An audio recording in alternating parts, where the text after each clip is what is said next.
What do Indian women think about oral sex? Is it a taboo or a pleasure? In the vast diversity of India, societal norms and culture play a significant role in shaping sexual preferences and practices. This fascinating interplay between the traditional and the modern, the personal and the societal, creates a unique narrative. It's a narrative that's often unspoken, overlooked, or shrouded in mystery and misconception. Today we dive into this intimate topic and hear it straight from Indian women themselves. We took our questions to the streets to get a sense of what everyday Indian women think. As we journeyed through the bustling lanes and quiet corners of India, we found a kaleidoscope of opinions echoing from the women we encountered. The topic: oral sex, a subject that remains veiled in a shroud of taboo and whispers, yet holds relevance in the intimate lives of many. We first met Rekha, a 40-something homemaker from Mumbai, who candidly shared, "In my generation, such topics were never discussed openly. But times have changed, and so should we. It's all about mutual consent and comfort." In contrast, we heard from 22-year-old Ria, a college student from Kolkata, who said, "I believe it's a personal choice. There shouldn't be any societal pressure to conform to any sexual behavior." Then there was Sunita, in her early 30s, a software engineer from Bangalore. She expressed her thoughts with a pragmatic approach. "Sexual preferences are deeply personal. There's no right or wrong, as long as it's consensual." From the rural landscapes of Rajasthan, we met with Kavita, a woman in her late 20s. Her perspective was steeped in tradition and societal norms. In our community, these things are not openly talked about. It's considered inappropriate. We also encountered Shobha, a sex educator from Delhi, who had a more open outlook. She stated, "Awareness is key. Understanding one's sexual desires and communicating them is essential for a healthy sexual relationship." In the heartland of Punjab, we spoke to Amandeep, a newlywed, who voiced her apprehensions. "I'm not comfortable with it yet. I think it takes time to explore and understand what you and your partner enjoy." These snippets of conversation provide a glimpse into the diverse attitudes held by Indian women about oral sex. The voices differ, shaped by a myriad of factors such as age, upbringing, education, and personal experiences. Yet a common thread weaves them together: the importance of consent, communication, and comfort in sexual relationships. As we can see, the opinions are as varied as the women themselves. In a country where sex education is often inadequate and sex is a taboo topic, how does culture shape these views? India, a land of diverse cultures, traditions, and religions, carries a multitude of perspectives when it comes to intimate relations. These perspectives, deeply ingrained in society, can greatly influence a woman's views on topics such as oral sex. In many parts of India, societal norms are still rooted in traditional beliefs. These beliefs often carry a strong emphasis on purity, modesty, and the sanctity of marriage. These values may lead to a reluctance to discuss or explore different aspects of sexual pleasure, including oral sex. Religion also plays a significant role. In the Hindu religion, which is followed by a majority of Indians, sex is considered a sacred act, one that is primarily for procreation. Many interpretations of the ancient texts consider sexual pleasure, especially when it's not aimed at procreation, as a distraction from spiritual progress.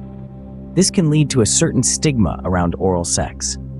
However, it's important to remember that India is a country of over 1 billion people, each with their own views and experiences. Not all women's views are shaped by traditional norms or religious beliefs. Many are influenced by a rapidly changing society, one that is becoming more open and accepting of different perspectives on sexuality. Moreover, the advent of the internet and social media has brought about a wave of sexual awareness and liberation.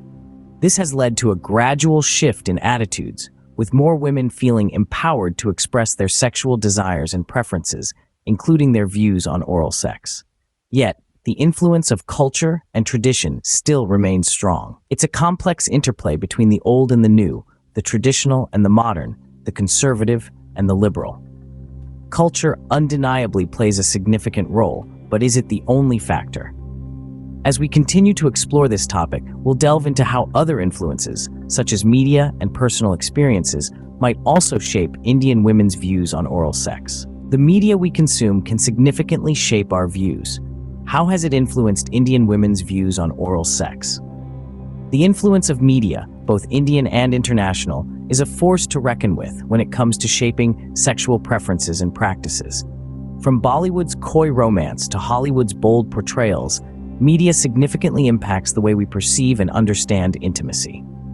Consider the world of books. Literature, both classic and contemporary, has the power to shape our perspectives, encouraging open dialogue and exploration.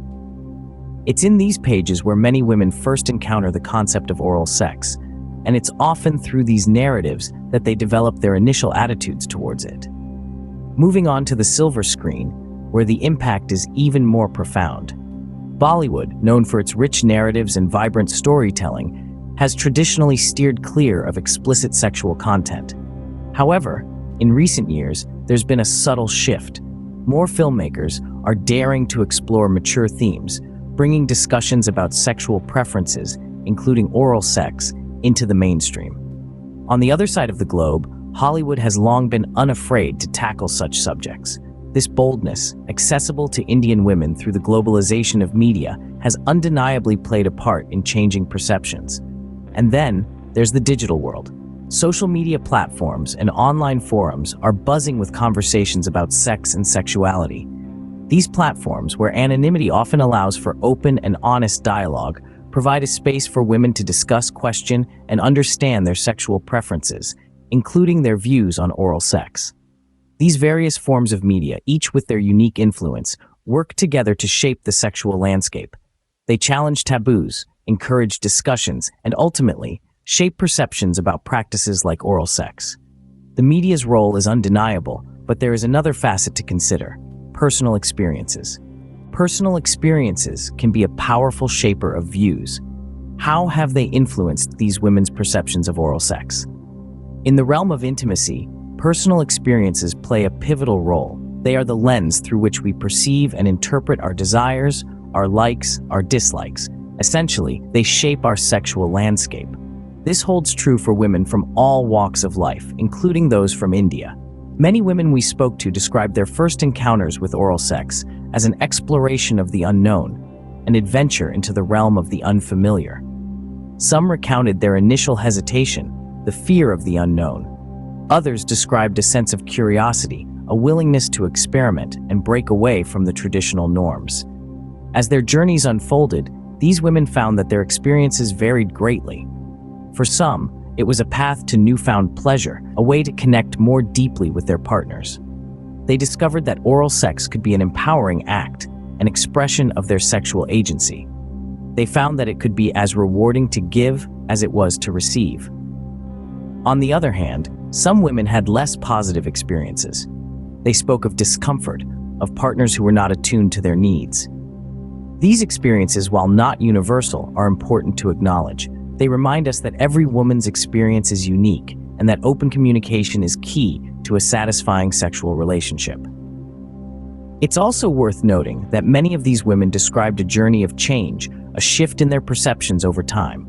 What was once unfamiliar or uncomfortable became pleasurable, and vice versa.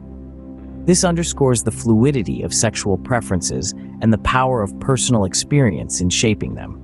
These narratives reveal that while societal norms and expectations play a role, they do not dictate the sexual preferences of every individual. Each woman's experience is personal, influenced by a myriad of factors, and is subject to change and evolution. Personal experiences, media, culture, all of these shape our views. But what can we gather from all this? So, what can we conclude from these diverse voices and perspectives? We've journeyed through a myriad of viewpoints, traversed the streets, and delved into culture, media, and personal experiences. There's no denying the complexity and diversity of the perspectives we've encountered. Our exploration has shown us that there isn't a single, defining answer to our question. Instead, we've seen a kaleidoscope of opinions, shaped by a complex interplay of factors. The cultural context, for instance, plays a significant role in shaping attitudes and perceptions. Media, too, has a powerful influence, often setting unrealistic expectations and fostering misconceptions. Yet amidst this complexity, there are personal stories. Stories of individuals making choices based on their comfort levels, their desires, their relationships.